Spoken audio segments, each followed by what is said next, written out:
Eu vou entrevistar o doutor Marcelo Tapai, advogado. Aproveita, vamos saber quais os cuidados agora, nesta data específica, que acontece muitas locações e compra e venda de imóveis, porque o verão vai chegando e todo mundo, né, doutor? Bem-vindo. Quer comprar uma casa, corre para comprar uma casa na praia. O que mais acontece nesse período? Quais são os cuidados? Na verdade, no período de fim de ano agora, tem muito problema com locação para a temporada. Então, as pessoas que pretendem ir alugar uma casa para a temporada, principalmente no litoral, têm que tomar cuidado com alguns problemas que são mais comuns. A internet hoje é uma facilitadora, realmente, mas nem sempre aquilo que está postado tá vendendo lá, é real, né? aquela casa que está postada lá, aquela foto que a gente vê, quando chega fala, mas não é a mesma coisa que eu aluguei. Então, preferencialmente ir em alguma casa já indicada, que algum conhecido já tenha ido, até para dizer das condições da casa, etc. Você tem que visitar o imóvel, então, visitar o imóvel, antes de assumir. Visitar a região é muito importante, porque a pessoa fala, meu imóvel é na Riviera. Você olha uma foto de uma casa bem produzida. A hora que você desce, a sua casa não é na Riviera, é 30 quilômetros para frente da Riviera, na beira do morro, num lugar ermo, perigoso, e depois que você já está lá, não tem o que fazer. Mas o que pode recorrer dentro da lei, uma vez que você aluga um imóvel, que você, nesses contratos mais falando por telefone e tudo, esse depósito, fiança, essa coisa antecipada, isso é legal fazer ou não? Você acha que antes você tem que ir conhecer mesmo o imóvel, passar por um advogado para fazer inspeção? Como que funciona? Não diria passar por um advogado no imóvel para temporada. Você vai alugar o imóvel por uma semana. O ideal mas pelo menos o imobiliário, né? Sim, o imobiliário. O ideal é você realmente, se tiver alguém que já tenha se hospedado naquele imóvel, pegar referências, ou se puder, um tempo antes, dar uma olhada na região, porque só vendo como que você vai ter certeza daquilo que você está alugando. Alugar por telefone é sempre um risco. E também outra coisa, você também do outro lado, sendo a proprietária, também é complicado, né? Porque você aluga a sua casa, fala, é para 6 pessoas, de repente vem 40. Tem isso também. Tem esse cuidado também, o lado do proprietário, né? O controle dele também é complicado. Mas normalmente os proprietários dessas casas que já são alugadas para a temporada, eles têm as pessoas que cuidam da casa durante o ano e quando percebe algum tipo de abuso, acaba informando sobre isso para o proprietário, que vai tentar resolver essa situação. Mas também o prazo é muito curto. Mas uma vez colocado no papel, doutor, que é estipulado para X pessoas, se ultrapassar esse limite de pessoas, o que pode ser feito? Ele pode em tese, cobrar as diárias extras dessas pessoas não autorizadas, ou feito o que deve ser feito necessariamente para ter garantia tanto um quanto o outro, seria uma vistoria no recebimento do imóvel e uma vistoria na entrega do imóvel. Até para ver se um eletrodoméstico estava funcionando e parou de funcionar, porque uma TV pode estar queimada já quando eu chego e quando eu vou embora o proprietário fala que eu que queimei. Ou o inverso, a TV está boa, o cara sai da casa e fala, a TV foi você que queimou. Então tem que haver essa vistoria por ambas as partes, na chegada e na saída. Tem que ser tudo um contrato muito bem feito, né? Tem que ser um contrato muito bem feito. O telefone está tocando, mas continua liberado. Você pode ligar o 2578-6000. Fica liberado. Mas, Ingrid, tem perguntas aí, Baiano? Já tem pergunta. Pergunta da Ludmila. Qual segurança temos na hora de negociar com a construtora? Como posso saber se ela tem credibilidade? Aí entramos na compra dos imóveis, que hoje está dando compra dos um pouco de dor de cabeça, né? Realmente a compra e venda de imóvel hoje na planta é um dos problemas mais sérios que a gente tem encontrado no direito imobiliário, é o que gera mais procura no escritório. Cuidados que você tem que ter basicamente primeiro, ver de qual empresa você está comprando, o que hoje já não é mais uma segurança absoluta, porque o que a gente tem percebido são que as maiores são as que estão gerando maiores problemas, principalmente com relação a atraso. E esse atraso, doutor? Você comprou um imóvel na planta que te prometeu entregar em 2 anos. Passou esse tempo, você não recebeu o seu imóvel. Aí você vai ter que começar a entrar num processo de dívida, né? Porque você vai ter que, se você não tem um imóvel próprio, alugar uma casa, ter gastos. Como é que você pode fazer? Você pode ser ressarcido de tudo isso ou não? Pode ser ressarcido. Na verdade, primeiro ponto seria você planejar muito bem a compra de um imóvel. Você tem que contar, hoje em dia, principalmente com o mercado superaquecido, que muito provavelmente vai haver algum tipo de atraso. Aquele prazo proposto no contrato inicial, hoje ele já está sendo comumente descumprido. Então, não se tem mais aquela história de que eu entrego antes da data e que os corretores prometem na hora que vendem. Aliás, na hora que você vai comprar um imóvel, é tudo mil maravilhas. O corretor promete tudo, ele fala que o casal que está comprando é mais lindinho que ele já viu, ele diz que o lançamento foi um sucesso absoluto e que só tem aquela unidade à venda e se você não comprar, amanhã o preço já subiu. Então ele te trata de uma forma fantástica. Agora as armadilhas mais comuns. A pergunta que a pessoa sempre faz, mas e esse valor, como que eu pago? O sujeito fala, não, você vai pagar parceladas, parcelinhas até a entrega das chaves, e depois no recebimento das chaves, eu vou financiar. Isso é corrigido? Não, não tem juros. Juros efetivamente não tem. As parcelinhas serão corrigidas pelo INCC. Não é bem assim. Se você pegar todos os contratos, sem exceção, o que é realmente corrigido é o saldo, é o montante da dívida. E depois você paga uma parcelinha sobre esse montante corrigido mensalmente pelo INCC durante a construção e pelo IGPM depois de construído o imóvel. Então a pessoa, ela acaba se iludindo por aquela facilidade inicial, parcela inicial baixa, o que na prática, se você for pensar, é irreal. Como que você compra um imóvel com 250, 300 ou 400 reais por mês? Impossível. É mais baixo do que o aluguel, mas enfim a pessoa acredita.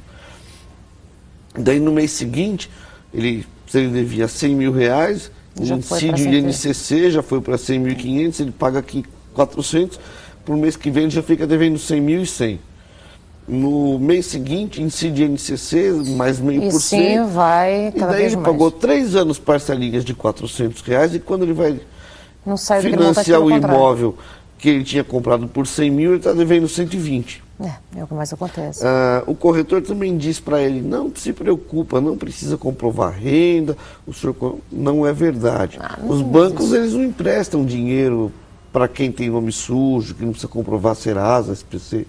O ideal seria a pessoa ir até a instituição financeira primeiro, verificar se a renda que ela tem é compatível para comprar um imóvel daquele valor e já até contar com essa valorização posterior. Prazo de entrega. Em quanto tempo vocês entregam? Se eles não entregarem, não cumprirem a data de entrega? Cabe uma ação. Uma ação em cima. Uma ação.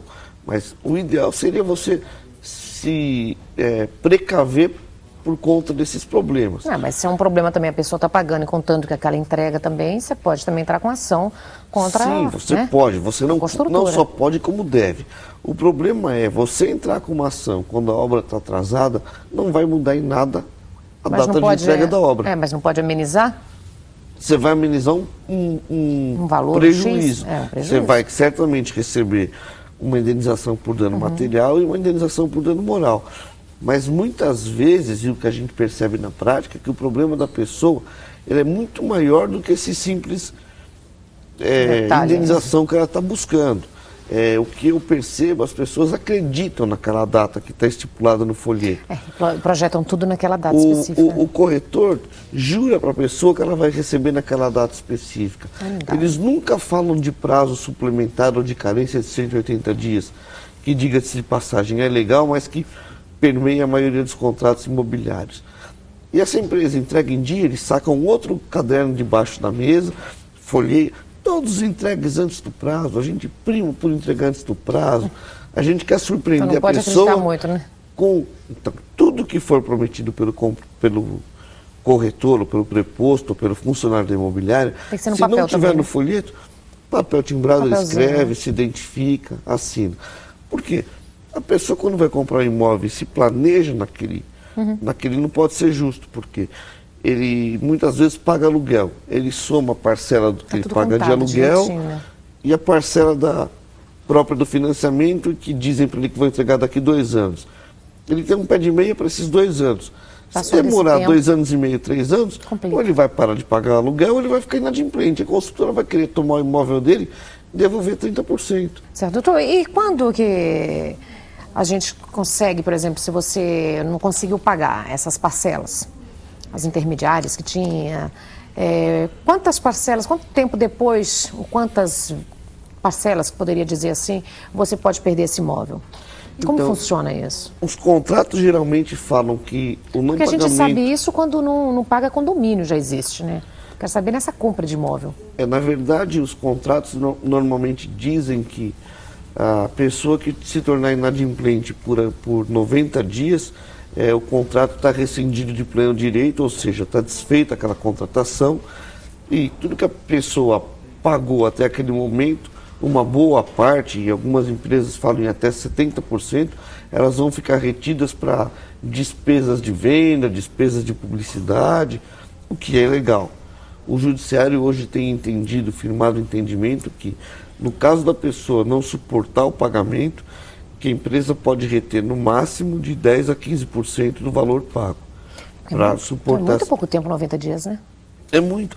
É por isso que daí, você pega um contrato de compra e venda, de promessa de compra e venda, em regra geral, porque todos eles são muito parecidos. Eles trazem o uniforme expresso em negrito, no que a gente chama de quadro resumo, ali na cara do contrato.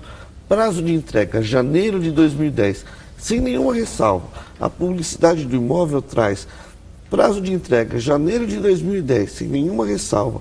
O corretor te diz que vai entregar até antes, porque a empresa faz isso sempre. Quando você pega um contrato desse tamanho, você vai ler lá na cláusula 8.4, item 2,7, você vai ver que tem letra miudinha lá, que a empresa pode atrasar até 180 dias sem nenhum tipo de explicação a entrega da obra. Ou seja, só esse ponto já torna nula essa cláusula. Por quê? Primeiro que você tem uma divergência entre uma cláusula expressa destacada e uma cláusula lá escondida no meio do contrato, necessariamente de má fé, para induzir o consumidor a erro. Quando tem cláusulas discrepantes, prevalece mais benéfica. E falta equilíbrio no contrato, porque se você atrasar 2 dias o pagamento da sua parcela, seja intermediária, qual seja, você vai pagar de pronto uma multa de 2%, juros de 1% ao mês, mais a correção pelo INCC. Independente de você ter ficado desempregado, com a mãe doente, elas não querem saber. E se esse atraso chegar a 90 dias, toma imóvel.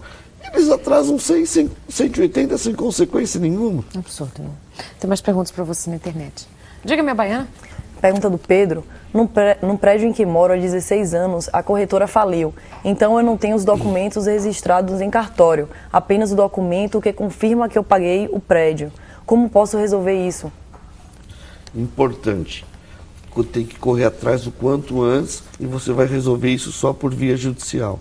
Você vai ter que entrar com uma ação, que é uma ação de obrigação de fazer, para que o juiz supra essa deficiência documental da escritura de outorga de compra e venda, para que você consiga registrar o imóvel em seu nome. É um processo que ele tem que ser mais acelerado, né? Quais os documentos que comprovariam?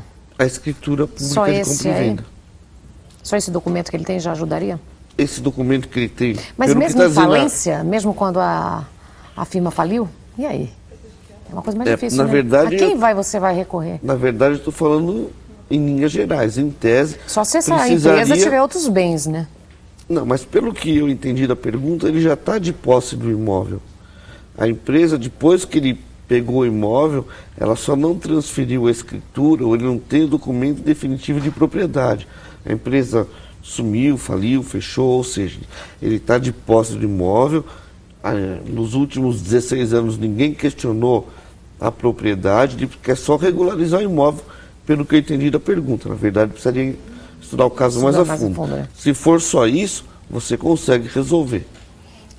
Eu queria muito te agradecer, doutor, muito bom ter esclarecido tantas dúvidas. Queria, se puder, deixar o site, algum telefone para as pessoas que estão em casa, que precisem do seu trabalho, né, que estão aí desesperadas nesse momento. Pois não, nosso site é www.tapaiadvogados.com.br e o telefone 3774-5868.